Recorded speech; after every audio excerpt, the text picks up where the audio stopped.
మాట్లాడాలి. ఇదే అసెంబ్లీ గురించి హరీష్ రావు చర్చ చేస్తా ఉన్నాడు. ఒక బూతు పితగా రేవంత్ రెడ్డి ఉన్నాడు. ఇవాళ కేసీఆర్ జాతి పిత అయితే రేవంత్ రెడ్డి బూతు పిత. అరే అసెంబ్లీలో మళ్ళీ భాష మార్చుకోవాలని అంటున్నాడు. అసెంబ్లీలో వాళ్ళ మామ మాట్లాడినటువంటి మాటలు గుర్తు చేసుకోమని ఒకసారి. అసెంబ్లీలో మాట్లాడడము అనంటే అది కేసీఆర్. సరే నేను అడుగుతున్నాను, మీరు వచ్చి మాట్లాడాలి కదా, బయటికి పోయి ఏం బిక్కి ఏడుతున్నదని బయటికి పోయి కూర్చుంటు అంటే ఆయన చెప్పే మాటలు సమాధానం చెప్పజాలకనా, లేకపోతే ఒక దళిత నాయకుడు అసెంబ్లీ స్పీకర్గా ఉన్నందుక మీకు ఏం తట్టుకోలేక అసెంబ్లీలో కూర్చోలేకపోతున్నారు? ప్రతిపక్ష నాయకులు తిట్లన్న పడాలే, మమ్మల్ని తరిమేలే. దళిత ఎమ్మెల్యే ఉంటే మీరు మమ్మల్ని సస్పెండ్ చేసి శాశ్వతంగా ఆయన ఎమ్మెల్యే పదవి కాలం ఉన్న బహిష్కరించారు. మేము తట్టుకోలే. అవన్నీ బయట కూర్చొనైనా కొట్లాటలు చేసినాం మేము 5 ఏళ్ళు. రివెంజ్ కాదు అంత మమ్మల్ని చేసినా కూడా మేము ప్రజల పక్షాన పోరాడినేమో అంటున్నా. మీ మామని తిట్టిండ్రో మిమ్మల్ని తిట్టిండ్రో అనే తప్పు చేయకుంటే మిమ్మల్ని ఎవరు ఏం తిట్టారు? తప్పు చేయకుంటే మిమ్మల్ని ఎవరు తిట్టారు? తప్పు చేసి సర్వనాశనం చేశారు కాబట్టి తిడుతున్నారు.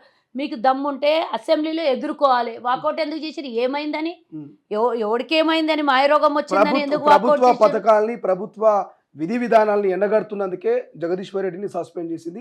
ఇది ఒక చీకటి రోజు అసెంబ్లీ చర్చలో. సిగ్గుండాలే. ఒక దళితుని మీద అటాక్ చేయడానికి పోయినటువంటి ఇది నీది కాదు, నీ సొమ్ము నీ సొత్తు కాదు, ఇది మా అందరిది అనేటప్పుడు ఏకవచనంతో మాట్లాడేటప్పుడు స్పీకర్కి ఒళ్ళు దగ్గర పెట్టుకొని మాట్లాడాలి. ఎవరున్నా ఆ స్థానంలో ప్రతిపక్షంలో ఉన్న మేమైనా, మీరిప్పుడు ప్రతిపక్షంలో ఉన్న అధికారంలో ఉన్నా కూడా బహువచనంతో మాట్లాడాలి. స్పీకర్ అంటే గౌరవులు, అక్కడ గౌరవించాలి. అది కులము మతము కాదు, అక్కడ కూర్చున్నటువంటి సీటుని గౌరవించాలి. ఆ గౌరవం లేనటువంటి మిమ్మల్ని సస్పెండ్ చేస్తారు కాదు కదా. మీరు మమ్మల్ని ఏమీ చేయకుండా శాశ్వతంగా సస్పెండ్ చేసినటువంటి రోజులు గుర్తు చేసుకోండి. జగదీశ్వర్ రెడ్డికి సిగ్గు శరం లేదు అసలుకి. పొట్టాడు నాటకాలు దొబ్బుతున్నాడు కానీ పూర్తిగా ఆడ సూర్యాపేటలో ఏదో ఇద్దరు మధ్యలో గెలిచిండు కానీ లేకపోతే దిక్కు దివాణా లేకుండా పోతుండే. మీరు కూడా ఒక మాజీ మంత్రిని పట్టుకొని మీరు అంట బరాబర్ అంట మా ముఖ్యమంత్రుల్ని మా నాయకుల్ని అన్నప్పుడు బరాబర్ అంటాం. మేము బరాబర్ అంటామని చెప్తున్నా. ఇందాకనే చెప్పిన, ఓ చెంప కొడితే ఇంకో చెంప చూపించే కాలం పోయింది. ముఖ్యంగా మేము గాంధీ మహాత్ముని వంశంలో ఉన్నటువంటి వాళ్ళము, గాంధీ మహాత్ముని పార్టీలో ఉన్నటువంటి వాళ్ళము. మాకు మీలాగా దౌర్జన్యాలు చేయని రావు కానీ అన్న మాటకు జవాబు చెప్పడానికి బరాబర్ వస్తుందని చెప్తున్నా. రైట్. ఇక తెలంగాణ మరొక శ్రీలంక లెక్క మారబోతుంది అంటున్నారు బండి సంజయ్. నిజంగానే తెలంగాణ శ్రీలంకలో మారబోతుందా? అప్పుల కుప్ప చేస్తుంది. ఈ 15 నెలల్లో 1,50,000 కోట్ల రూపాయలు అప్పు చేసిందని వాళ్ళ బాస్ని అడగమను. ఢిల్లీలో కూర్చున్న వాళ్ళ బాస్ని అడగమను. వాళ్ళ బాస్కు చేతికి భారతదేశం ఇచ్చేటప్పుడు కేవలం 75 సంవత్సరాలల్లా 65 సంవత్సరాలల్లా భారతదేశం అప్పు 56 లక్షల కోట్లు. అంటే సంవత్సరానికి 1,00,000 కోట్లు కూడా కాలేదు. 56,000 కోట్లు సంవత్సరానికి 1,000 లక్షల కోట్లు కూడా కాలేదు. వాళ్ళ బాస్ వచ్చినప్పటి నుంచి ఇప్పటిదాకా ఆయన తినుబండరాలకో, ఆయన తిరుగుడుకో, లేకపోతే వాళ్ళ వ్యవస్థను నడిపించుకోవడానికో దేశాన్ని సర్వనాశనం చేసి అప్పుల కుప్పగా మార్చిన పాకిస్తాన్ చేస్తారా, శ్రీలంక చేస్తారా? 100 దేశాలు పేద దేశాలను అన్ని కలుపుకొని వచ్చి ఈరోజు భారతదేశం అప్పులు చేసి పెట్టేశారు. ఏ ముఖం పెట్టుకొని అడుగుతాడు? ఈరోజు అప్పు ఎంత భారతదేశం మీద?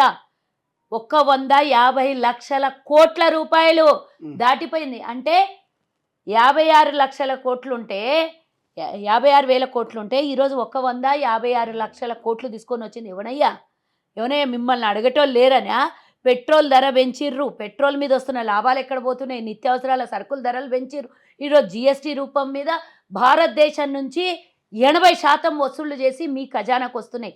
తిరిగి మీరు రాష్ట్రాలకు ఇస్తున్నది ఎంత? మీ ఖజానాలో ఉన్నది ఎంత? మీరు అప్పులు చేస్తున్నది ఎంత? పోనీ అభివృద్ధి ఏమన్నా చేసిండ్రా అంటే అభివృద్ధి నిల్లు, అప్పులు ఫుల్లు.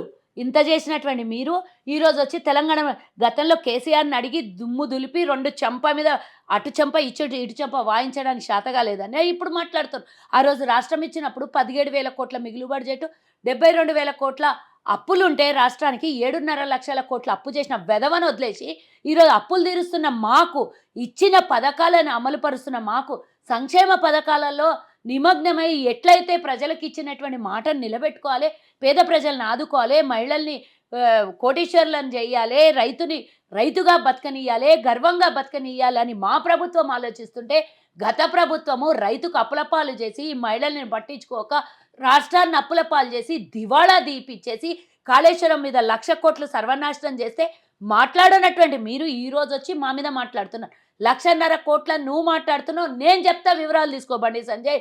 72,000 కోట్లు కేసీఆర్ చేసిన అప్పులో నుంచి మా ప్రభుత్వం తీర్చేసింది. ఇప్పటిదాకా 56,000 కోట్ల రూపాయలు ఆయన చేసిన దానికి వడ్డీలు కట్టింది మా ప్రభుత్వం. ఇక్కడనే నువ్వు చెప్పినటువంటి డబ్బు ఇక్కడ పూర్తిగా ఇక్కడ కనబడుతుంది నీకు. సంక్షేమ పథకాలకి తల మునుకలై ఈరోజు ప్రతి శాఖలో నుంచి ఒక్కొక్క రూపాయి పోగేసి 1వ తారీఖు నాడు జీతాలు ఇస్తున్నాం. మొత్తం ఇచ్చిన పథకాలను అమలు పరుస్తున్నాం. ఇప్పటి వరకు 60,000 ఉద్యోగాలు ఇచ్చినాం.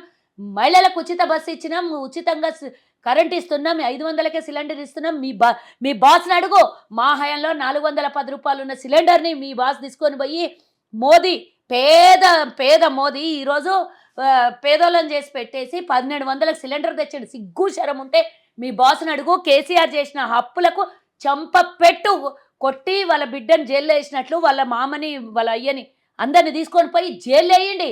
మీరు మాకు సహకరించాలి, ఎంక్వైరీలు మేము చేస్తున్నాం, కేంద్రం మాకు సహకరిస్తలేదు కదా. మాట్లాడితే మా చేతిలోకి ఇయ్యండి అంటున్నారు. మీ చేతిలోకి ఇస్తే ఎవరి చేతిలోకి పోతుందో మాకు తెలుసు కదా. అందుకనే భద్రంగా పట్టుకొని కాపాడుతున్నాం. ఆ కేసుల మీద పూర్తిగా విచారణ తేలితే వీళ్ళని తీసుకొని పోయి బొక్కలో పడేయాలి. కేంద్రం చేయాల్సినటువంటి విచారణ రాష్ట్ర ప్రభుత్వం చేపట్టి వాళ్ళ మీద వాళ్ళు చేసినటువంటి దోపిడీని మేము బయటకు తీయాలని మేము చూస్తుంటే కేంద్రంలో వచ్చి వాళ్ళు కాళ్ళు చేలు పట్టుకుంటే ఎగ్జామ్షన్ వాళ్ళ చెల్లెలు జైల్లో పోయిండే, మరి ఎందుకు బయటకు వచ్చింది బెయిల్ మీద? కథ లేదు, కార్ఖాన లేదు, మాట లేదు, ముచ్చట్లేదు. ఇప్పుడు ఆమె కూర్చొని కౌన్సిల్లో కూర్చొని ఆమె పెద్ద పెద్ద ముచ్చట్లు మాట్లాడుతుంది. ఆమె ఏమో చేసిందంటే ఆమె ఏమో బీసీల గురించి మాట్లాడుతుంది, వీళ్ళేమో పాకిస్తాన్ గురించి మాట్లాడతారు, శ్రీలంక గురించి మాట్లాడతారు. శ్రీలంక గురించి మాట్లాడే బండి సంజయ్కి నేను చెప్తున్నా, మీరు అంబానీకి కాంట్రాక్ట్ ఇప్పించడానికి మోదీ డైరెక్ట్గా ఫోన్ చేసినటువంటి దాఖలాలు శ్రీలంకకి తెలియదా, గుర్తులేదా, మర్చిపోయినరా? ఇవన్నీ గత రోజులు గుర్తు చేసుకోండి. ఇప్పుడు మేము మాట్లాడతలేము, నోరు మూసుకుంటున్నాం కాబట్టి మీరు మా ఇష్టం మీద ఇష్టం వచ్చినట్లు వాగుతుర్రా? మీరు ఫస్ట్ ఆఫ్ ఆల్ దేశం మీద చేసిన అప్పుని తీర్చుండి దమ్ముంటే.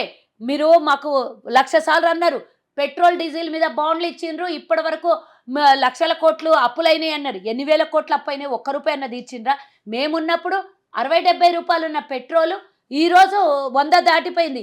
ఆ రోజు డాలర్ ధర 62 రూపాయలు ఉంటే ఈరోజు 88 రూపాయలకు వచ్చింది. ఎవనయ్యో సొమ్మని ఈరోజు భారతదేశాన్ని సర్వనాశనం చేస్తారు. మేము ట్యాక్సులు కడుతున్నాం కదా, బరాబర్ మీరు తీసుకుంటున్నారు కదా.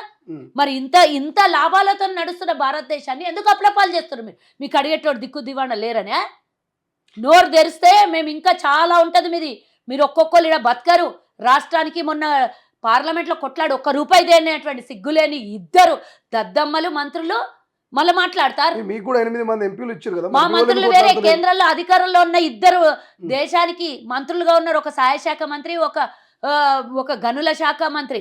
ఇద్దరు మన రాష్ట్రం నుంచి ఉన్నటువంటి మంత్రులు పార్లమెంట్లో వాళ్ళ ప్రభుత్వం దగ్గర నుంచి కొట్లాడి ₹1 తీసుకురావాలి. మా ఎమ్మెల్యేలు, మా ఎంపీలు, మా ముఖ్యమంత్రి పోయి రోజు ఢిల్లీలో కొట్లాడి మాకు రావాల్సినటువంటి వాటాను అడుగుతున్నారా?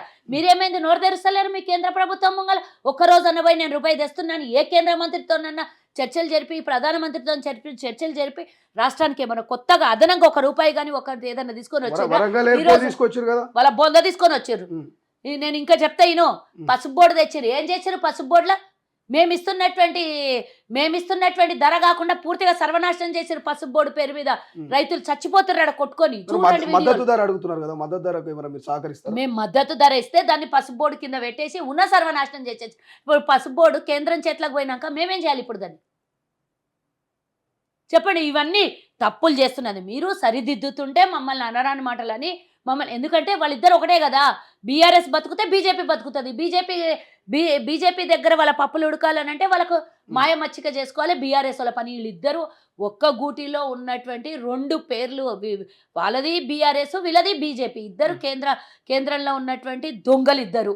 ప్రపంచంలో ఏ మూల ఏ క్షణం ఏం జరుగుతుందో వేగంగా తెలుసుకోవడానికి తొలి వెలుగు వాట్సాప్ ఛానల్ని ఫాలో చేయండి.